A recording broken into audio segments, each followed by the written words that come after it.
एक सेकंड के लिए इस इमेज को देखो।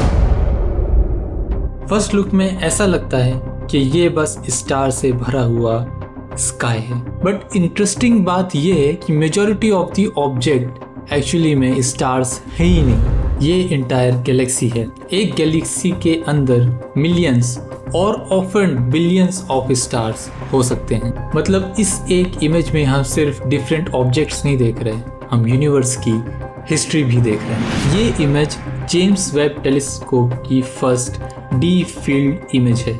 इस इमेज के सेंटर में एक गैलेक्सी क्लस्टर है जिसका नाम है SMACS 0723। दिस इमेज JWST के NIR कैम इंस्ट्रूमेंट से इंफ्रारेड लाइट में कैप्चर की गई एंड कंबाइंड एक्सपोजर करीब 12.5 आवर्स का था एंड रिजल्ट 1000 ऑफ गैलेक्सीज। सबसे पहले ये ब्राइट ऑब्जेक्ट देखो, ये गैलेक्सी नहीं है, ये एक स्टार है और ये स्टार बहुत डिस्टेंट यूनिवर्स का ऑब्जेक्ट नहीं है, ये हमारी अपनी मिल्की वे गैलेक्सी का फोरग्राउंड स्टार है। बट एक क्वेश्चन, इसके अराउंड ये जाइंट स्पाइक्स कहाँ से आई? एक्चुअल स्टार से स्पाइक्स बाहर नहीं निकल रहे हैं। These are called diffraction spikes.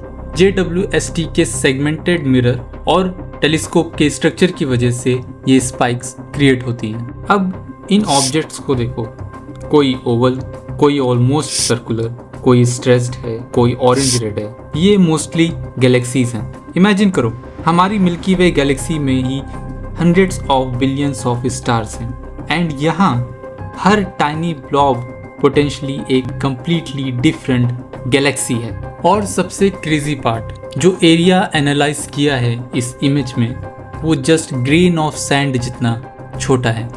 So imagine thousands of galaxies in just that tiny small area। अब एक कॉमन सा क्वेश्चन, क्या ये गैलेक्सीज स्पेस में उसी कलर में दिखती हैं जैसी इनकी फोटो है? So not exactly. JWST mainly infrared wavelength observe करता है एंड इंफ्रारेड लाइट का लार्ज पोर्शन हमारी आईज डायरेक्टली देख ही नहीं सकती। साइंटिस्ट डिफरेंट इंफ्रारेड फिल्टर से इंफॉर्मेशन कलेक्ट करते हैं और फिर वेवलेंथ को विजिबल कलर असाइन करते हैं। सो ये रैंडम फोटोशॉप कलरिंग नहीं है, कलर्स यहाँ एक साइंटिफिक लैंग्वेज की तरह काम करते हैं। अब इमेज के सेंटर के आसपास देखो, ये गैलेक्सी इतनी स्ट्रेस्ड क्यों है? सो क्या गैलेक्सीज एक्चुअली बेंड हो गई हैं? Not exactly. सो यहाँ पे एंट्री होती है आइंस्टीन की। सेंटर में एक एक्सट्रीमली मैसिव गैलेक्सी क्लस्टर है। एज पर जनरल रिलेटिविटी, मास स्पेस टाइम को कर्व करता है। जब बैकग्राउंड गैलेक्सी की लाइट इस क्लस्टर के पास से ट्रैवल करता है, क्लस्टर की ग्रेविटी लाइट का पाथ बेंड कर देती है एंड रिजल्ट गैलेक्सी हमें स्ट्रेस्ड, कर्व और डिस्टॉर्टेड और कभी कभी तो मैग्नीफाइड भी दिखती है। सो नेचर ने बेसिकली खुद का जायंट मैग्नीफाइंग ग्लास बना लिया है।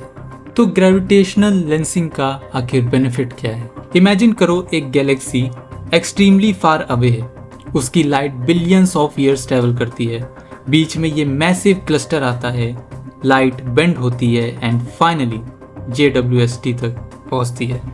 सो ग्रेविटेशनल लेंसिंग बस एक कूल इफेक्ट नहीं है, ये एस्ट्रोनॉमर्स को हेल्प करती है डिस्टेंट गैलेक्सी देखने में भी, जो अदरवाइज बहुत मुश्किल होता। लेकिन सबसे माइंड ब्लोइंग बात इसमें यह है कि हम ये गैलेक्सीज प्रेजेंट में देख ही नहीं रहे। लाइट को ट्रैवल करने में टाइम लगता है। सन की लाइट को अर्थ तक आने में 8 मिनट लगते हैं। सो टेक्निकली जब तुम सन को देखते हो, तुम सन को अप्रोक्सीमेटली 8 मिनट पास्ट में देख रहे हो। अब सेम कॉन्सेप्ट गैलेक्सीज के साथ भी अप्लाई करो, पर डिस्टेंस मिलियंस और बिलियंस ऑफ लाइट ईयर हो सकता है।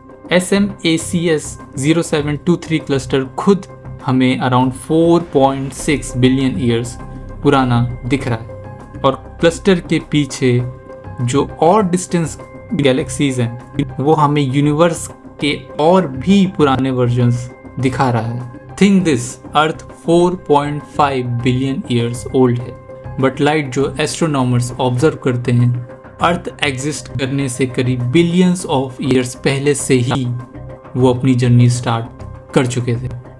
बिलियंस ऑफ ईयर ट्रैवल करने के बाद वो फोटॉन्स फाइनली JWST के डिटेक्टर्स तक पहुंचते हैं। अब ये इमेज तुम्हें डेफिनेटली रैंडम डॉट जैसे नहीं लगेंगे। ये ब्राइट स्पाइक ऑब्जेक्ट, ये टाइनी ब्लॉक, ये कर्व्ड स्ट्रक्चर और ये फेड डिस्टेंट ऑब्जेक्ट एक सिंगल इमेज में स्टार, गैलेक्सीज, आइंस्टीन की ग्रेविटी और बिलियंस ऑफ ईयर्स की कॉस्मिक हिस्ट्री सब एक साथ विजिबल है। और मुझे लगता है कि स्पेस को सिर्फ देखना नहीं चाहिए बल्कि हमें उसे रीड करना भी आना चाहिए। सो ये थी first space image explained video. Next video में हम देखेंगे कि मोबाइल कैमरा या कोई भी DSLR कैमरा और सैटेलाइट कैमरे में क्या फ़र्क होता है।